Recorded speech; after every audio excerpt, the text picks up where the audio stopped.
పాలేరు నియోజకవర్గ ముంపు బాధితులకు ప్రభుత్వ సాయంతో పాటు తన వంతు సాయం కూడా అందించాలనే సదుద్దేశంతో తన తల్లిదండ్రుల పేరిట నెలకొల్పిన పొంగురెడ్డి స్వరాజ్యం రాఘవరెడ్డి ట్రస్ట్ తరపున సాయం చేయాలని తెలంగాణ రెవెన్యూ విపత్తు నిర్వహణ శాఖల మంత్రి పొంగురెడ్డి శ్రీనివాసరెడ్డి నిర్ణయించారు. ఇప్పటికే పాలేరు నియోజకవర్గంలో ముంపు బాధితులకు గత 4 రోజులుగా ఆహార పానీయాలను ఉదయం సాయంత్రం పంపిణీ చేస్తున్నారు. ఇప్పుడు మరో అడుగు ముందుకు వేసి బాధిత కుటుంబాలకు బియ్యం, పప్పు, నూనె, కారం, చింతపండు, ఉల్లిగడ్డలు ఇలా 10 రోజులకు సరిపడా నిత్యావసరాలతో పాటు మహిళలకు చీరలు, పురుషులకు లుంగీలు, టీ-షర్ట్లతో పాటు కండువలు, బెడ్షీట్లను పంపిణీ చేసేందుకు ఏర్పాట్లు చేస్తున్నారు. పాలేరు నియోజకవర్గ వ్యాప్తంగా ముంపుకు గురైన అన్ని కుటుంబాలకు ఈ సాయం అందేలా ప్రణాళిక రూపొందించారు. మంత్రి పొంగురెడ్డి శ్రీనివాసరెడ్డి సోదరుడు పొంగురెడ్డి ప్రసాద్ రెడ్డితో పాటు క్యాంప్ కార్యాలయ ఇన్ఛార్జ్ తుంపూరు దయాకర్ రెడ్డి పంపిణీ ఏర్పాట్లకు పర్యవేక్షిస్తున్నారు. శుక్రవారం ఉదయం నుంచి వీటిని పంపిణీ చేయనున్నారు. అనేక జిల్లాల్లో కనీవిని ఎరగని రీతిలో అత్యధిక వర్షాలు కురిసిన కారణంగా రాష్ట్రంలోని 5-6 జిల్లాల్లో వాగులు, వంకలు, చెర్లు, కుంటలు ఏకమై యావత్ తెలంగాణ ప్రజలు 6 జిల్లాల్లో ఈనాడు ఇబ్బంది పడుతున్నారు. 31వ తారీఖు తెల్లవారుజామున మొదలై నిన్న సాయంత్రం అంటే 3వ తారీఖు సాయంత్రం వరకు ఈ విపరీతమైన వరదతో తెలంగాణ రాష్ట్రంలోని ములుగు, భద్రాద్రి కొత్తగూడెం, మహబాదు, ఖమ్మం, కొంత భాగం నల్లగొండ, కొంత భాగం మహబూబ్నగర్ జిల్లాలలో తీవ్రమైన నష్టం.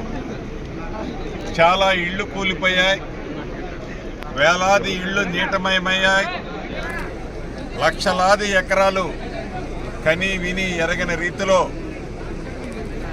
నీళ్లలో మునిగిపోవటమే కాకుండా వందలాది చెర్లు, కాలువలకి వందలాది గండ్లు పడ్డ సందర్భం మనం గమనిస్తూ వచ్చాం.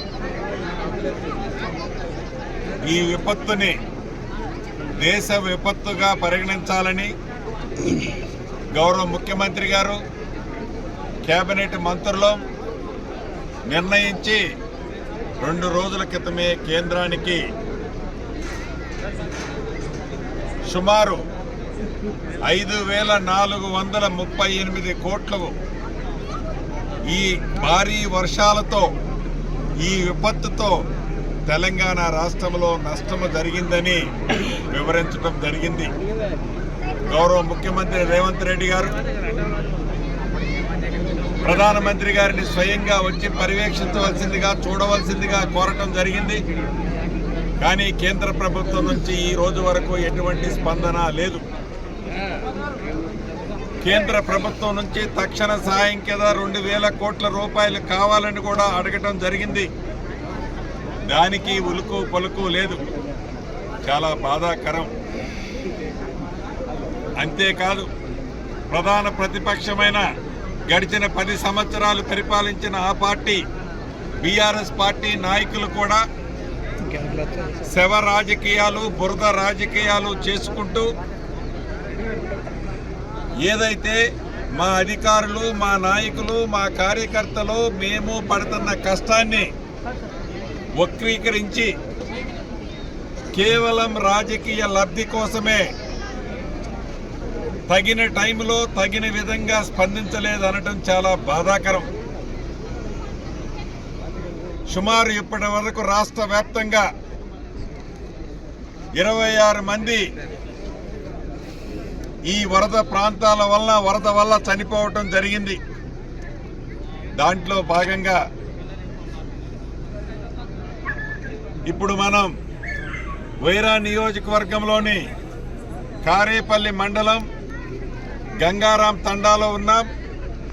ఇక్కడ భావి భారతదేశానికి ఒక తేజస్సులాగా ఎలిగిన